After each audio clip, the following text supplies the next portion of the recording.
Hey guys, one day Laura and I decided to tackle 365 activities all around New Zealand in only 365 days. That was 2 years ago and it became known as New Zealand's biggest gap year. Here is another rendering of our adventure on Derville Island, day 86. And I told you a few days ago we're going to see krakens. Here they are. Join me at the end of the video when we're going to be going over the questions that you had when we first published it. See you then!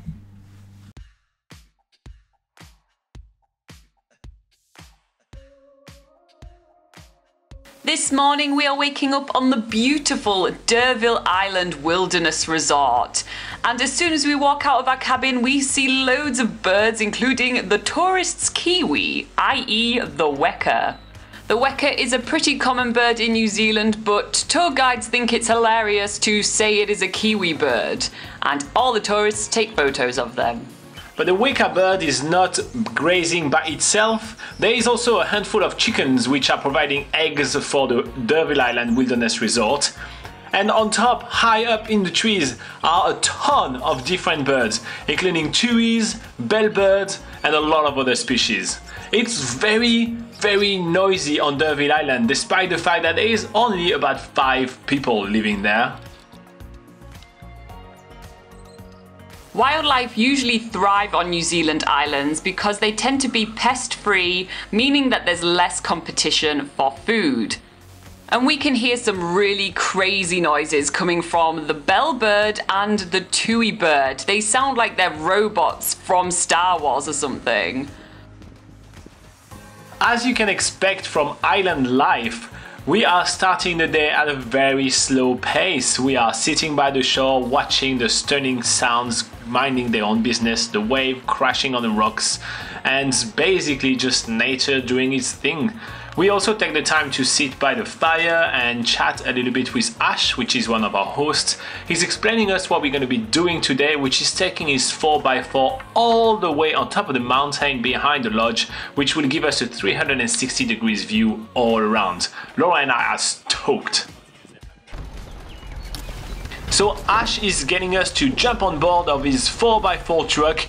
It is the most beaten up 4x4 truck I've ever seen in my life, and he is not taking it easy on it. He's driving super fast up the cliffside, and believe it or not guys, the footage that you are seeing right now is not fast forward, it's the actual speed on which he was driving on this narrow gravel road. This was crazy, a bumpy ride like none other.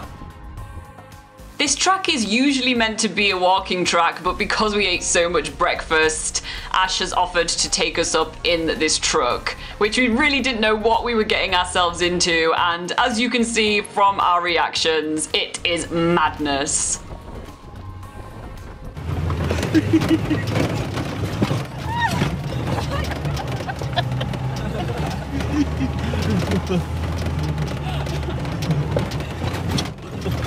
Jesus, how is this car still going? As we are getting higher on the mountain, the views are getting grander and grander, and finally we arrive at the viewpoint, which is amazing. The views around us are awesome. We can see the vegetation surrounding us of Derville Island, and then out in the distance we can see the South Island where we were only just yesterday on French Pass and the Marlborough Sounds. Ash tells us that on a clear day, views from up here go as far as the North Island. It comes to no surprise that the car needs a few touch-ups before we make our way back down the mountain.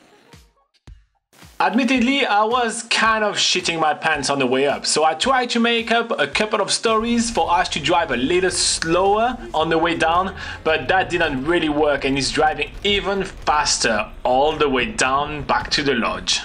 Ash even tells us that because back in the days he used to race cars, he's usually driving even faster on this road and often taking some air, which I want to be no part of. It's just as crazy on the way down as it was on the way back up, and I'm just laughing and bouncing around in the back. Robin is nervous as hell while Ash is. He's just having a whale of a time and laughing like a maniac as he's driving into trees, over trees, and then eventually we get back down to D'Urville Island in one piece, which was pretty surprising. We have a little bit of spare time before heading on the boat and making our way back to French Pass. Ash and Virginia have built themselves a little machine to get the boat down. I guess that when you are only 2 or 3 people on the island, you need a lot of help to make sure that you can do everything that needs to be done there. So they are bringing the boat up to the pier, we are boarding, putting on all our bags, and we are off toward French Pass. But we have a couple of stops before being back on dry land. Since we got a little bit of practice yesterday, we are going off fishing again to see who can get the biggest blue cod this time. Again, it's a bit of a battle with these guys. It's a bit of a battle to get this fish in. Unfortunately, I lose my fish, but it looks like Robin has a whopper. Finally, he gets it out and he catches the biggest fish. After I proudly win the fishing competition, I am over the moon. I've never caught a fish myself before, and catching one big like that, I'm just stoked. But Ash has another surprise for us, and we are now making our way to the local seal colony. They are so cute. There are a couple of really cute New Zealand fur seals chilling out on the rocks. From there we are making our way to the famous French Pass whirlpools.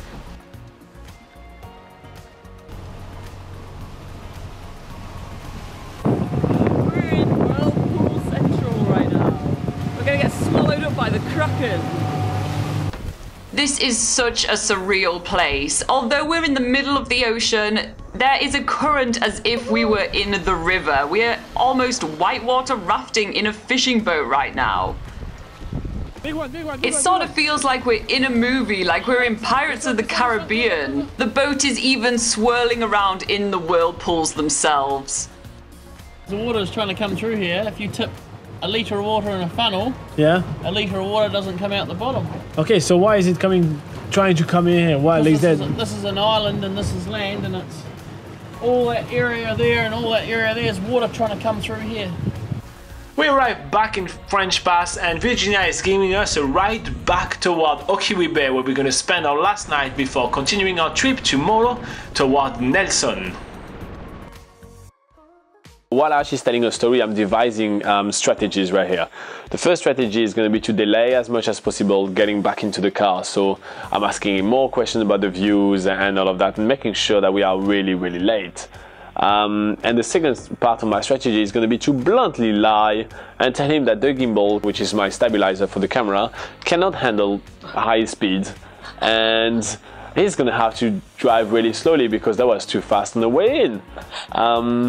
The problem is that I am not a good liar, so Ash sees right through it, and he's like, you know what, you little shit, you tried to lie to me? Here you go. So he's going downhill even faster than we've been going uphill.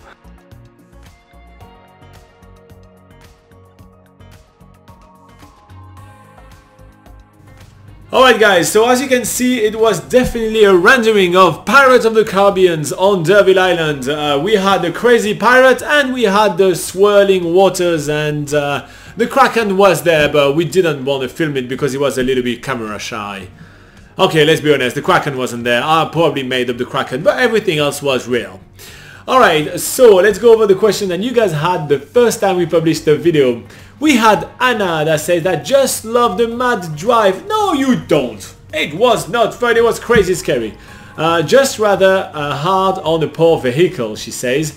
And if you get motion sick, that could be a problem. Yes, it definitely could. We also had Joel that said there is more than 5 people that live there. And yes, I do agree. It was a bit more of a saying, you know, there's just 5 people there. It's just kind of a saying that they say and that we say, you know, afterwards. There are more than 5 people on Derville Island. Agreeable. Alright guys, if you are planning a trip to New Zealand, you can join us live on Sundays at 8 AM New Zealand time. We sit right here on that couch over there where Kiwi Bird is currently looking or staring at 2 cups of coffees. What we do, we actually sit down over there and we answer all the questions that pop in onto the live chat that are about traveling in New Zealand. It's a fun way to hang out together and to help you plan a trip to New Zealand in which you get to do everything you want. We have a map, you know, with the blackboard, and we can just write stuff. It's a ton of fun, so you definitely should do that. If you want to know what time that is, in your side of the world, there is a link in the description below to help you out. If you want to pick Laura and I's brain 24/7, you can do so as well by heading to nzpocketguide.com. It is the largest travel guide to New Zealand, and as you can tell, I'm really excited about it. It is really awesome, and we put our heart and soul into it, so you definitely want to check it out. If you think that we're doing a good job and that we're helping you in planning your trip to New Zealand, you can hit the like button. It's a great free way for you to say thank you for all our hard work. And YouTube tells me to tell you to subscribe, but I don't like to be a beggar. So, thank you very much for watching. We really appreciate you, appreciate life, appreciate the sun, be happy, and travel awesome. Bye bye!